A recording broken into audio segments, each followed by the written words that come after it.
Bonjour, bonjour! On se retrouve aujourd'hui pour faire des ATC Halloween avec d'autres cachets de chez Polka Doodles.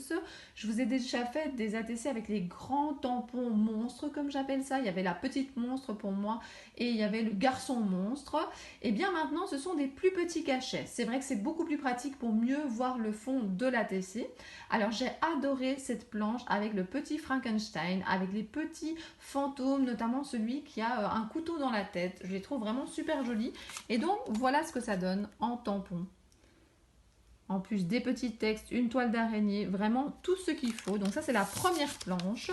La deuxième planche que j'ai achetée, et j'en ai commandé une quatrième mais je ne l'ai pas encore, c'est avec la petite sorcière. Et donc voilà ce que ça donne. La petite sorcière, son petit chat. Alors ici, j'ai décidé de prendre la petite sorcière à coloriser. Sur la précédente, c'était le Frankenstein avec le fantôme et son couteau dans la tête que j'ai décidé de prendre. Et sur la troisième planche, j'aimais beaucoup la momie. Maintenant, il y a plein d'autres créations à faire. Et j'ai également utilisé ceci sur une autre création, sur des paysages d'Halloween. La date du 31 octobre, je trouvais que c'était très très beau. Et donc voilà ce que ça donne en tampon.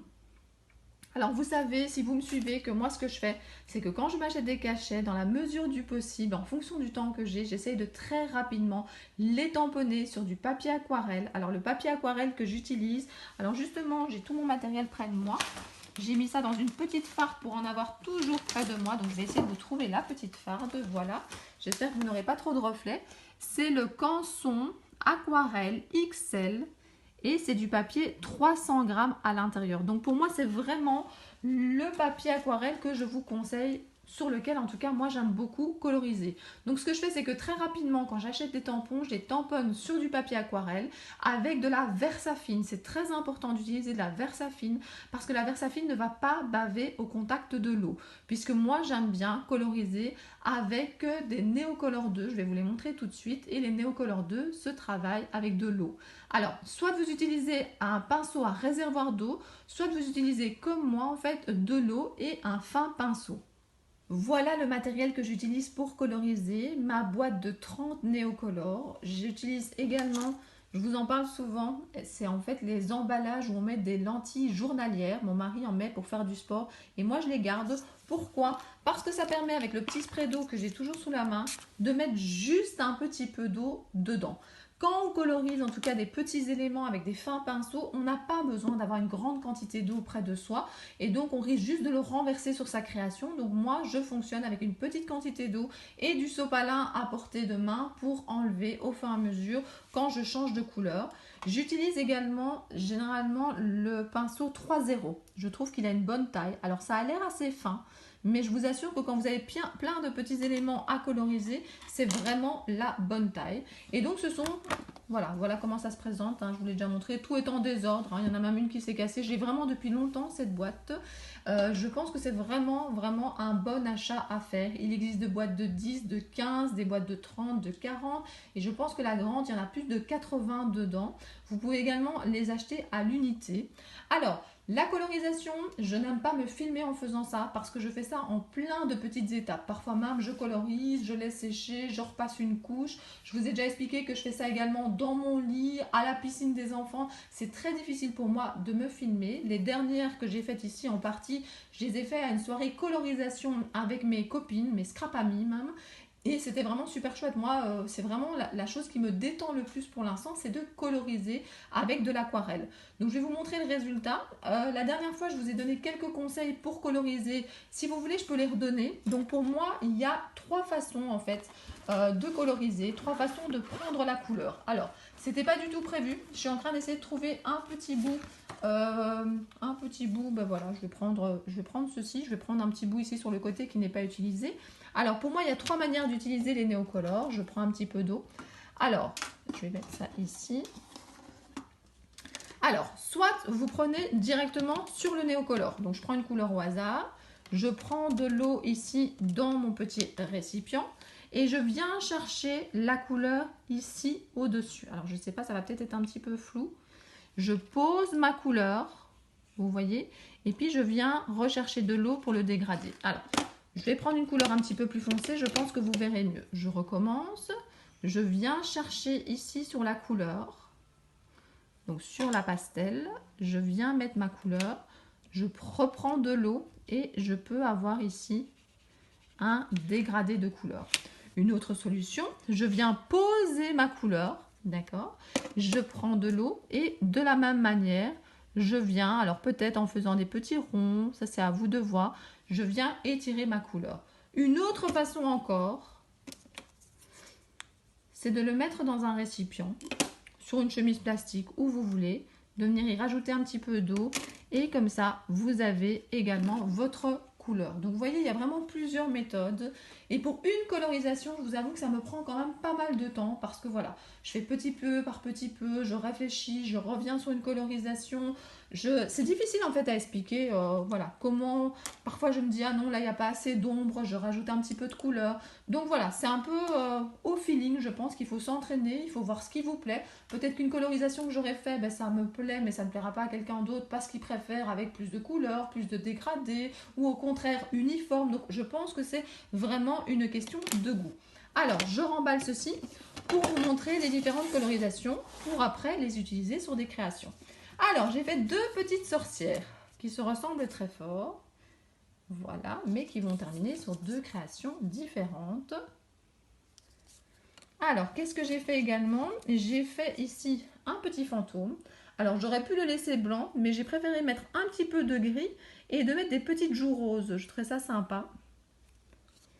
Alors, ici aussi, j'aurais pu laisser tout blanc, mais j'ai mis du gris pour quand même faire ressortir un petit peu, pour qu'on ait l'impression qu'il y a un petit peu de relief. Donc voilà, il y a des endroits avec du gris, mais bien sûr, sa figure, je l'ai mis en rose. Alors, voici mon Frankenstein. J'ai fait une deuxième momie. Et puis, j'ai fait un autre Frankenstein. En fait, les polka doodle, et je vous l'avais déjà dit la dernière fois, ce qui est parfois un petit peu dommage, c'est qu'il n'y a pas toujours tous les détails du dessin. Dans le cas ici, par exemple, du Frankenstein, alors attention, je vais vous le montrer plutôt sur l'image, vous aurez moins de reflets. Alors, je cherche laquelle est la bonne image, voilà. Vous voyez, il a un dessin sur son t-shirt, il y a des lignes, mais en fait, sur le cachet, les lignes n'y sont pas. Donc, moi, ce que j'ai fait, c'est que j'ai essayé de les faire moi-même, et j'ai fait aussi un petit dégradé de couleur. Donc, vous avez soit le t-shirt uni, soit avec des lignes. Donc c'est vraiment une question de goût. Je pense que la colorisation c'est comme ça. Il y a des choses qu'on préfère par rapport à d'autres. Donc voilà, j'ai toutes ces colorisations à utiliser. Donc ce que je vais faire, c'est que je vais vous montrer sur quel fond je vais les mettre. Et puis il va falloir décorer. Voilà le produit que j'ai utilisé pour faire mon fond. Je fais mes fonds à l'avance, je vous ai déjà expliqué. Je ne peux pas faire, cela ne m'inspire pas du tout, cela ne m'intéresse pas de faire tout le même jour. C'est-à-dire, je ne fais pas le même jour. Le fond, la colorisation, la découpe de la colorisation, la décoration, le texte, moi, c'est des étapes séparées. Il y a un jour où j'aurai envie de faire des fonds avec différentes techniques. Ici, c'est les brushos, parfois c'est la mousse à raser, parfois c'est du travail de Distress Oxide ou de Distress Ink. À un autre moment, je vais utiliser ma gel presse, ça dépend. Et puis, je garde ces fonds et ils vont m'inspirer. Soit à faire une création, soit dans l'autre sens, je fais des colorisations, puis je vais voir dans mes fonds avec quoi ça peut aller. Aujourd'hui, c'est l'utilisation de brushos. Les brushos, ce sont des pigments, je vous en ai déjà parlé souvent. Alors quand vous les achetez, ça c'est ma boîte de réserve, vous avez les pigments qui sont dans des petits pots comme ceci. Quand on les voit comme ça, on ne les distingue pas du tout. On ne sait pas quelle couleur c'est. Donc vous prenez une couleur ici, et par exemple vous avez purple, mais vous ne savez pas à quoi ça ressemble. Alors surtout, ne pas tirer sur la languette et ne pas l'ouvrir ici. Vous aurez tous les pigments accessibles en même temps et ce n'est pas très pratique. Comment est-ce qu'il faut faire? Je vous en ai déjà parlé. C'est pas moi qui ai inventé la technique, je l'ai vu une fois dans une vidéo. C'est que je fais un essai sur un papier, je prends une perforonde et je découpe deux ronds. Un premier rond que je vais coller sur le pot. Comme ça, quand il sera ici parmi les autres, je verrai lequel j'ai besoin. Et ma deuxième découpe ronde, je l'utilise pour faire un nuancier.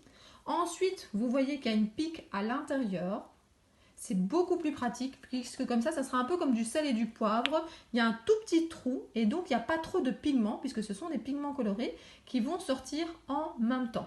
Ce qui est important, donc cette punaise que vous utilisez, c'est quand même qu'elle soit pas plate. Si c'est une punaise plate, vous aurez du mal à la retirer. Tandis qu'ici, comme il y a un embout, moi j'ai facile à la mettre et à l'enlever. Ensuite, évidemment, j'ai fait ça pour plein de couleurs, enfin pour toutes mes couleurs. J'ai pas pris ici le bac parce que c'était pas le but aujourd'hui. Au départ, je ne devais pas vous montrer comment faire, mais de nouveau, un peu comme les Neocolor 2, je me suis dit, mais pourquoi pas? Allez, je vais vite faire un petit test avec eux. Alors, j'ai normalement ma plaque de chez Tonic Studio, ma plaque en verre, mais vous allez vraiment avoir beaucoup de reflets. Donc, qu'est-ce que je fais? Je prends celui-ci par exemple, alors comme ça vous savez ce que c'est. Voilà la couleur. J'ouvre, mais attention, hein, pas par là, il y aura trop de produits en même temps. Et voilà, je disperse un petit peu. Je prends simplement un spray avec de l'eau. Je viens mettre ici de la couleur. Et comment je mets de la couleur? Ben, c'est le pigment avec le contact de l'eau. Et voilà comment la couleur apparaît. Je vous fais un autre test avec une autre couleur. J'ai pris deux couleurs complètement au hasard. On est de nouveau un petit peu dans les verts. Je remets un petit tag.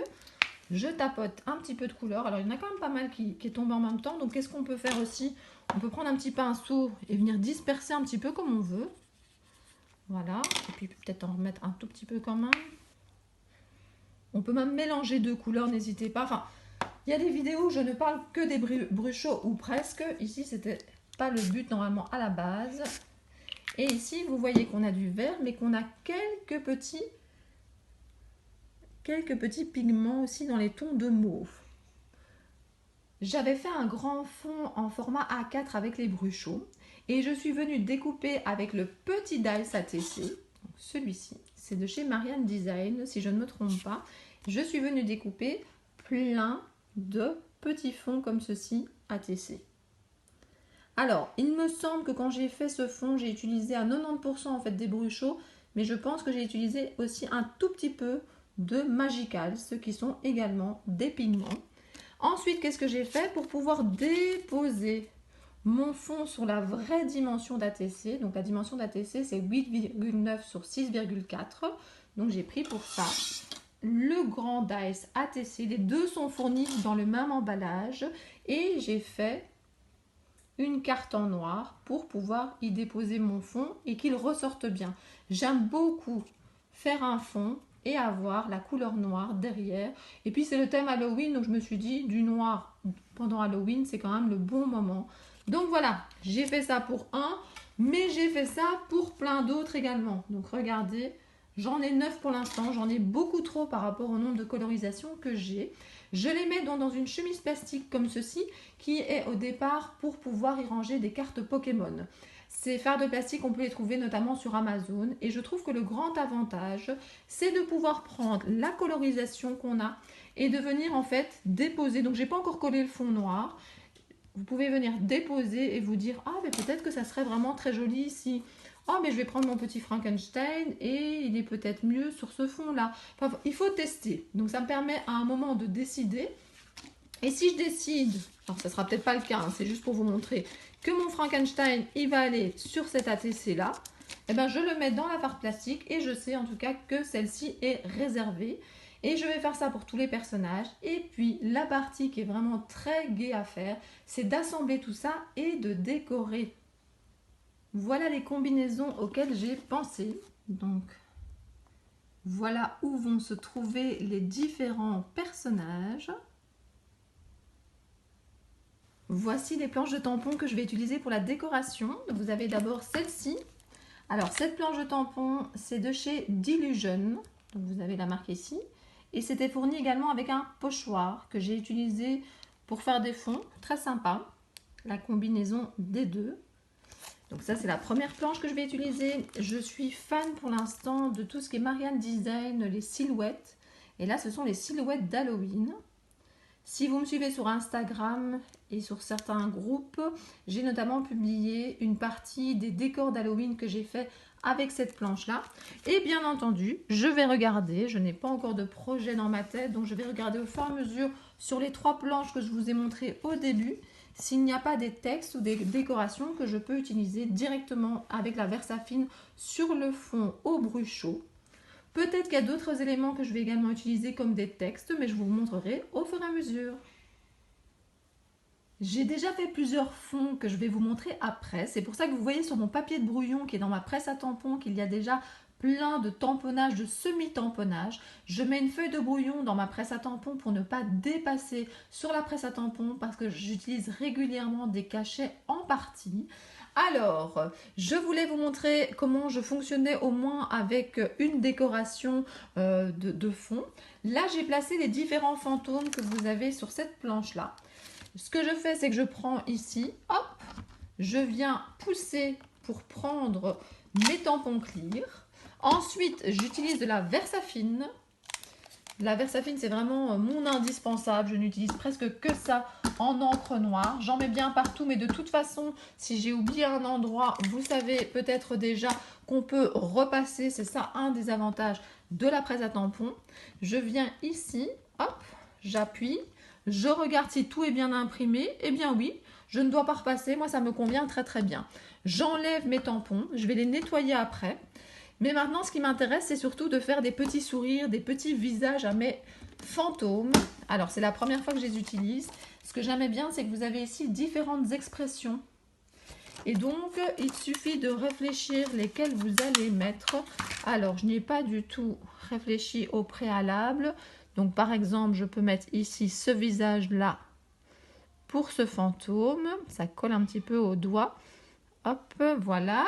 Qu'est-ce que je vais faire d'autre? Je vais prendre ici le petit sourire pour celui-là. Hop. C'est même pas le petit sourire, c'est plutôt il a l'air intrigué. Voilà. Et je vais prendre le dernier, c'est plutôt ici qui sourit pour celui-là. Voilà. Attendez, il ne faut pas que ça colle à mes doigts. Voilà. Alors ensuite, même principe, on appuie. On vient mettre de l'encre sur les différentes parties. Alors j'utilise souvent le petit pad de Versafine, mais j'ai pris en fait le premier qui me tombait sous la main. Et je viens appuyer et je viens mettre donc les expressions. Alors là par contre, vous voyez, je vais en rajouter un petit peu parce que je trouve que ce n'est pas assez foncé. Rien n'empêche non plus de repasser avec un marqueur, avec un feutre si vous le souhaitez. Je vais venir réappuyer. Mais je ne veux pas faire bouger la caméra, donc j'essaye de pas trop. Et voilà ce que ça donne. L'objectif pour moi, c'est de venir rajouter mon autre petit fantôme en 3D par-dessus. Je ne sais pas ce que vous en pensez. Alors, c'est pas terminé. Il faut trouver un petit texte, il faut faire les contours. Mais en tout cas, je trouve que ces petits fantômes sont vraiment très mignons. Au départ, j'avais une idée précise de quel fond allait aller avec quelle colorisation, avec quel personnage. Et puis finalement, je pense que cette fois-ci, ça va plutôt se jouer par rapport au fond, par rapport à la décoration. D'habitude, je fais plutôt rien que des fonds avec, on va dire, je sais pas moi, des écritures, avec des motifs géométriques.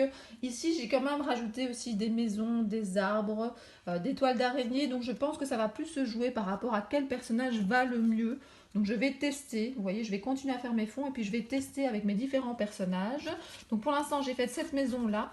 J'ai fait également ici une maison avec des toiles d'araignée. Alors il manque encore plein d'éléments, hein. Il faut de nouveau tester avec une petite colorisation. Il faut que je trouve un petit texte. Il faut que je fasse les bords. Il faut que je colle sur le fond. Et j'en ai encore fait un autre ici. Là, ce sont que des toiles d'araignée et je ne sais pas si c'est ce personnage qui va terminer dessus. Et là, il manque également le fond. Donc pour l'instant, voilà, je ne vous ai pas montré toutes les étapes des fonds. C'est difficile pour moi de filmer tout. Et puis voilà, ça évolue beaucoup, je réfléchis. Ici, j'ai utilisé des parties des toiles d'araignée. Ici également, tandis que la maison, ben, j'ai essayé de la mettre le plus possible en entier.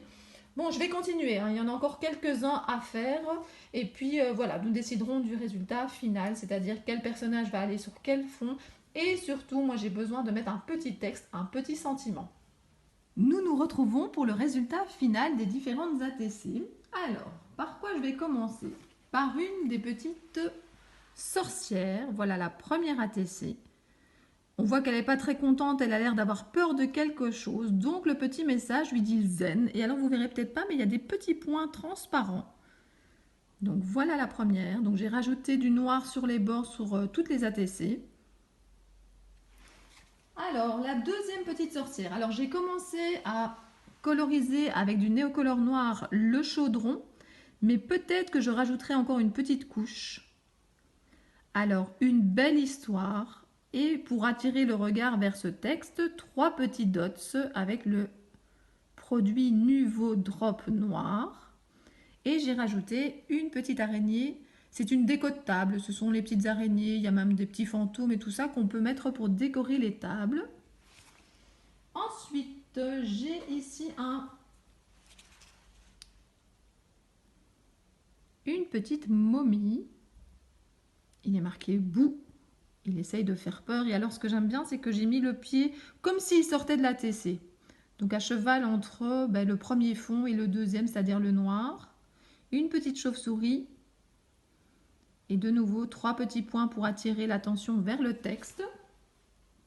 La deuxième momie est devant une maison. De nouveau, la momie veut sortir de la carte. Il y a un bout, mais écrit d'une autre façon. C'est 2 textes qui viennent des planches Polka Doodle.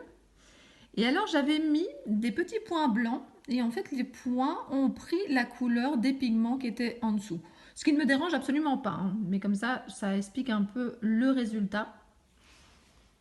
Ensuite, j'ai les petits fantômes.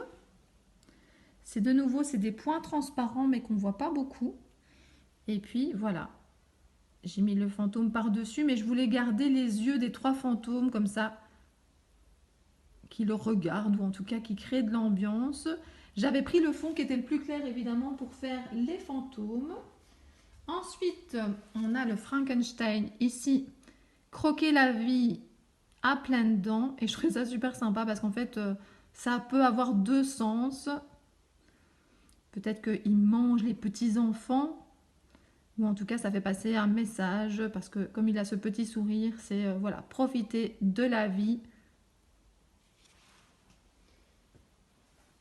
Et pour terminer, mon deuxième Frankenstein, où là j'ai mis fantastique.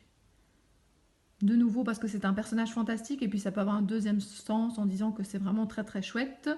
J'ai hésité à mettre le texte vers le haut mais j'aimais vraiment bien cet effet brillant. Alors cet effet brillant a été fait avec du Magicals, donc c'est pas les bruchaux. Et donc voilà le personnage. Je vais sûrement faire des photos, enfin je vais faire des photos c'est certain. À la fin de cette vidéo, je vous les mettrai à la fin de la vidéo et je vous mettrai également les photos au fur et à mesure sur Facebook et sur Instagram. J'aime beaucoup partager avec vous une petite pensée du jour, une création. Je trouve que ce sont des réseaux sociaux voilà, qui sont très très chouettes à partager avec vous. Donc n'hésitez pas à me suivre sur Facebook, sur Instagram, n'hésitez pas à suivre mes vidéos, il y a encore plein de choses qui arrivent. Et puis moi je vous remercie pour votre soutien, c'est vraiment très très très chouette de voir le nombre de vues, de voir les abonnements qui augmentent. On a passé les 6000 abonnés et j'en suis vraiment très très très contente. Donc merci à vous et je vous dis à très bientôt pour d'autres vidéos. Bisous bisous.